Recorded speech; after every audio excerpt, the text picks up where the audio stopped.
Salman Khan, Sneha Ullal, Mithun Chakraborty, lucky, no time for love মুভির কয়েকটা interesting fact আমি ভিডিও লাস্টে শেয়ার করবো। সাথে সাথে এই সিনেমার বাজেট কত, বক্স অফিসে কত কালেকশন করেছিল, বক্স অফিসে কি বডি টেনেছিল তাও শেয়ার করবো।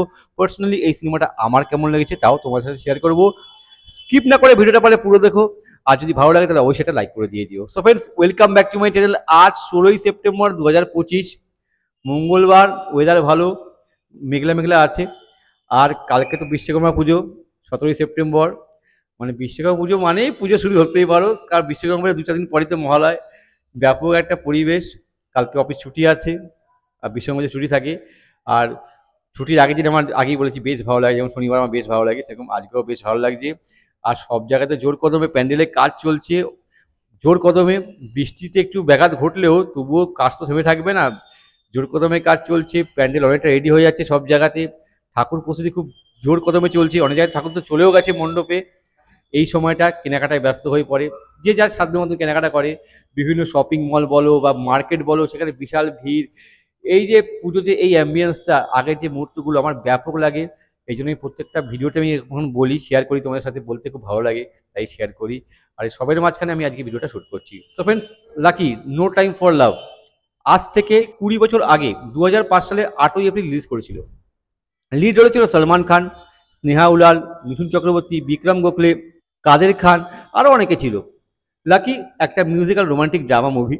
প্রডিউস করেছিল সোহেল খান, কিষণ কুমার, ভূষণ কুমার। ডাইরেক্ট করেছিল রাধিকা রাও, বিনয় সাপরু। লিখেছিল রাধিকা রাও আর বিনয় সাপরু। মিউজিক দিয়েছিল আদনান সামি, গান লিখেছিল সমীর। এবার যদি বাজেট আর বক্স অফিস নিয়ে আলোচনা করি, লাকির বাজেট ছিল 14 কোটি, আর প্রথম দিন বক্স অফিসে ইনকাম করেছিল 2 কোটি 32 লাখ। প্রথম সপ্তাহে শেষে কালেকশন ছিল 10 কোটি 15 লাখ। আর এই মুভিটার overall net India life time collection ছিল 15 কোটি 94 লাখ টাকা, বক্স অফিসে অ্যাভারেজ হয়েছিল। Total worldwide gross collection add করলে কালেকশন গিয়ে দাঁড়া হচ্ছে 28 কোটি। স্ক্রিনশট দেওয়া আছে, পজ করে তোমরা ডেটা চেক করতে পারো। যদি এই মুভিটাকে আমি এক লাইনে রিভিউ করি, আমার তো খুবই ভালো লেগেছে। আমার পছন্দের সিনেমা বলতে পারো। আমার যে যে পছন্দের সিনেমাগুলো আছে, বেশ কয়েকটা মুভি, তার মধ্যে এটাও একটা। আমার খুব ভালো লাগে সিনেমাটা, সুযোগ পেলে আমি দেখি। আর আমার এখানে টাচ করে, আমি কানেক্ট করতে পারি সিনেমাটাকে, আমার খুব ভালো লাগে। যদি গল্পটা একটু করে বলি, এখানে লাকি, সেই চরিত্রে স্নেহা উলাল, সে রাশিয়ায় থাকে তার মা বাবা ছোট বোনকে নিয়ে। তার বাবা ওখানে ইন্ডিয়ান এম্বাসিতে কাজ করে। এদিকে আদিত্য, সেই রোলে হচ্ছে সলমান খান। ওখানকার যে ইন্ডিয়ান গভর্নর আছে বিক্রম গোখলে, সেই চরিত্রে আছে তার ছেলে। একটা 30 বছরের যুবক, সে তার গাড়িকে খুব ভালোবাসে, যেখানে যায় তার গাড়ি সঙ্গে নিয়ে যায়। এবার ঘটনাক্রমে একদিন লাকির পরীক্ষা থাকে স্কুলে, লাকি স্কুলে পড়ে।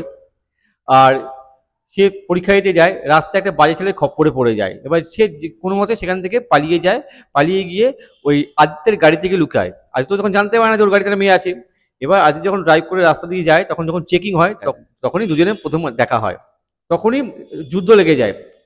এবার রাস্তায় তো গোলাগুলি সব ফায়ারিং হচ্ছে। কোনো মতে আদিত্য ওই লাকিকে নিয়ে, গাড়ি নিয়ে ওখান থেকে বেরিয়ে যায়, কোনো মতে বেরিয়ে একটা জঙ্গলে চলে যায়। এবার সেখানে ওরা ওয়েট করে। তখন থেকে ওদের ভালোবাসার জার্নি শুরু হয়। এদিকে পরিস্থিতি তো খারাপ হতে থাকে। এই ভারত সরকার বলে যে যতগুলো ইন্ডিয়ান ওখানে আছে সবাইকে দেশে নিয়ে আসতে হবে। একটা প্লেনেরও ব্যবস্থা করা হয়। এবার সবাই সবার মতো যাচ্ছে, এবার এরা তো ফেসে আছে। এবার এদেরকে ঠিকঠাক এয়ারপোর্টে নিয়ে আসার দায়িত্ব আসে পিডির ওপরে। পিডি চরিত্র হচ্ছে মিঠুন চক্রবর্তী, পিডি দাস কাপুর। কীভাবে সেই পরিস্থিতি মোকাবিলা করে ঠিকঠাক সেই এয়ারপোর্টে ফিরে আসে দেশে ফেরার জন্য, সেই নিয়ে সিনেমার গল্প। মিঠুন চক্রবর্তী যে হেল্প করে, সেই মুহূর্তগুলো আছে। সব মিলিয়ে ভালো একটা সিনেমা। এই জার্নি নিয়েই সিনেমার গল্প, সিম্পল একটা মুভি, আমার তো খুবই ভালো লেগেছে। আর আমার ভালো লাগে, সুযোগ পেলে আমি দেখি। আর এই সিনেমার লোকেশন আউটস্ট্যান্ডিং। রাশিয়ার যে দৃশ্যগুলো দেখানো হয়েছে, বরফের যে দৃশ্যগুলো আছে, ট্রেন যাচ্ছে, বরফ পড়ছে, স্নোফল হচ্ছে, ব্যাপক লাগে দেখতে। তারপরে যখন একটা সিনে, যখন কাদের খানের বাড়ি থেকে আশ্রয় নেবে, কাদের খান ডাক্তার হয় সিনেমাতে, এবার সেখানে ওই মুহূর্তগুলো বেশ ভালো। তখন যখন আবার চেকিং চলছে, তখন কাদের খান বলবে চলে যেতে বলবে, সেই মুহূর্তটা বেশ ভালোভাবে ভালো লাগে। ওরা কীভাবে বেরিয়ে যাবে ওখান থেকে, বেরিয়ে সেই ছাদের উপর থেকে টালি খুলে বেরিয়ে গিয়ে একটা অন্য বাড়িতে গিয়ে লুকিয়ে থাকবে, সেখানে চেকিং হবে। তারপর ওরা চলে যাওয়ার পর ওরা বেরিয়ে সাথে গান টান আছে, তারপর কীভাবে ফিরে আসবে, এই যে টোটাল যে মুহূর্তগুলো আছে না, আমার খুব ভালো লাগে দেখতে। জানি না কীভাবে তারা এই পরিস্থিতি মোকাবিলা করে এয়ারপোর্টে ফিরে আসবে, খুব ভালো লাগে দেখতে, খুব ভালো লেগেছে। আর এদের যে লাভ যে অ্যাঙ্গেলটা আছে, লাভ জার্নিটা খুব সুন্দর লেগেছে। মানে এখানে তো একটা এজ গ্যাপ লাভ স্টোরি। মানে এখানে সালমান খানের 30 বছর বয়স, আর হচ্ছে স্নেহা উলালের 16 থেকে 17 বছর বয়স হবে। একটা স্কুলে পড়া মেয়ে, মানে এজ গ্যাপ একটা আছে। কিন্তু ভালোবাসা তো বয়স মানে না। খুব ভালো লেগেছে দেখতে, আমার তো খুব ভালো লেগেছে। আর গানগুলো হচ্ছে অসাধারণ, সব কটা গান ভালো। আদনান সামির মিউজিক, আকে ভরলো বাজুও মে, কি সুন্দর গানটা। আর ওই গানটা, শায়দ यही তো প্যার হ্যায়, ব্যাপক। লতা মঙ্গেশকর গানটা গেয়েছে, আদনান সামিও গেয়েছে, খুব ভালো গানটা। আর সোনু নিগমের গানটা, সুন জরা সোনিয়ে সুন জরা। আর আশা ভোসলের গানটা ভালো, হায় রামা রামা হো। সব কটা গান ভালো লাগে শুনতে। আমার তো খুবই ভালো লেগে সিনেমাটা।